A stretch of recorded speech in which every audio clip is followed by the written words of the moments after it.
काल देशाचे पंतप्रधान नरेंद्र मोदी यांनी काल पाकिस्तानला खडसावलाय, कडक शब्दात सुनावला, रक्त आणि पाणी सोबत होऊ शकत नाही अशा शब्दात सुनावलेला आहे आणि यानंतर आतंकवादी कारवाया ह्या ज्या आहे सहन केल्या जाणार।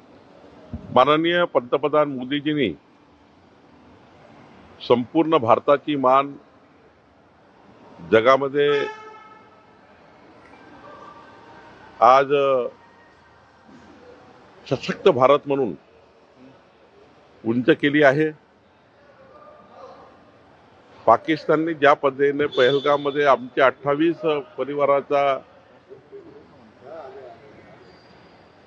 परिवाराला अमानुषपणे त्यांची हत्या केली, धर्म विचारून हत्या केली।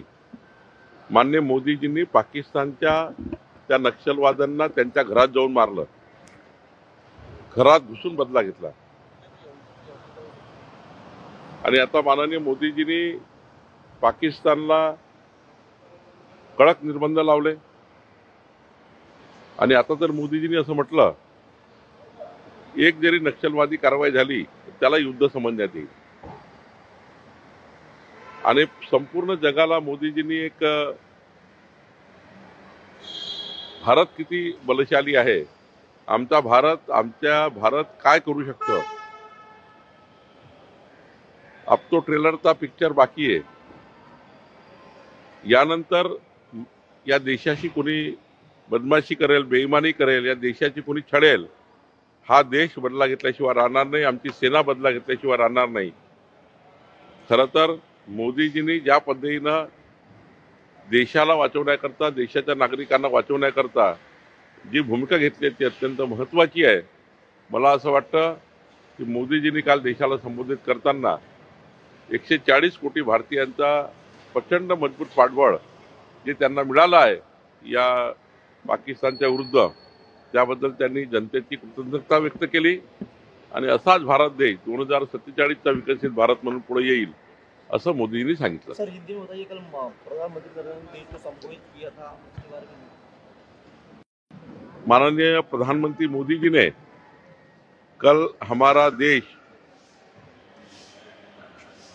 विश्व में जिस प्रकार से प्रगति कर रहा है, जिस प्रकार से हमारे देश की ताकत डिफेंस में पड़ी है, हम देश का संरक्षण खुद कर सकते हैं और हमारे देश के साथ किसी ने छेड़छाड़ किया उसे घर में जाकर घुस के मारने की ताकत मोदी जी ने निर्माण की है, हमारी सेना ने निर्माण की है। जिस प्रकार से पहलगाम में हमला हुआ था, हमारे वहाँ के नागरिकों को मारा गया था, मोदी जी ने पाकिस्तान में उनके घर में जाकर उस नक्सलवादी को खत्म किया और कहा कि कोई भी नक्सलाइट जो मूवमेंट होगा वो वार की तरफ से लड़ा जाएगा। अब नक्सलाइट मूवमेंट अगर इस महाराष्ट्र देश में होगा, हम वार के रूप में उसे घर के घुस के मारेंगे। साथ साथ में मोदी जी ने जिस प्रकार से हमारी सेना ने प्रदर्शन किया, मोदी जी ने जिस प्रकार से सेना को खुली छूट दी, आज हमारी सेना ने हमारा ये पूरे देश का जो सम्मान है पूरे विश्व में ऊंची जगह पर लेकर गए। आज पूरा विश्व जान रहा है कि भारत मजबूत हो गया है, भारत घुस के मार सकता है। भारत ने तो अभी ट्रेलर बताया, पिक्चर बाकी है।